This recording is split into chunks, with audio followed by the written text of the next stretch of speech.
Si manger est une nécessité vitale pour chacun d'entre nous, surtout en ce qui nous concerne les êtres humains, mais il est aussi plus qu'important pour nous, en tant que consommateurs, de veiller à la propreté de nos aliments. Tel a été le message livré ce jour aux médias au siège de la FAO à Brazzaville par la représentante coordonnatrice résidente adjointe au Congo des agences du système des Nations Unies à l'occasion de la journée porte ouverte organisée en prélude à la célébration cette année, le 16 octobre prochain, par la communauté internationale de la journée mondiale de l'alimentation, placée cette année sous le thème « Agir pour l'avenir, une alimentation saine pour un monde faim zéro ».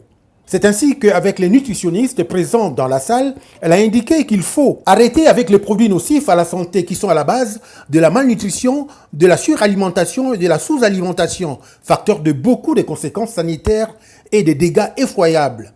Pour renverser la tendance, nous devons faire le choix judicieux d'améliorer notre régime alimentaire et surtout veiller à la propreté des aliments. À titre d'illustration, on dénombre plus de 800 millions de personnes qui souffrent de faim et de malnutrition.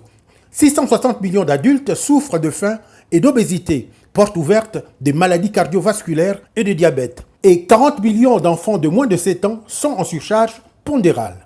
Faisons donc attention à ce que nous mangeons. Il y a des pays qui reçoivent parfois des containers de produits carnés ou de produits pharmaceutiques ou d'autres, des produits avariés, mais ces produits malheureusement sont vendus sur le marché.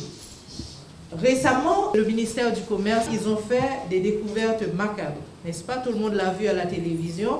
Ils ont découvert des stocks de poissons avariés qui étaient là depuis des années, n'est-ce pas? Mais qu'on continuait à vendre aux populations. Une alimentation équilibrée doit être constituée de quoi? L'aliment doit être propre. L'environnement de l'aliment que nous voulons acheter doit être sain. Nous avons besoin des protéines qui sont bonnes pour nous. Les protéines, on les trouve dans la viande, on les trouve dans les insectes comestibles que nous négligeons souvent.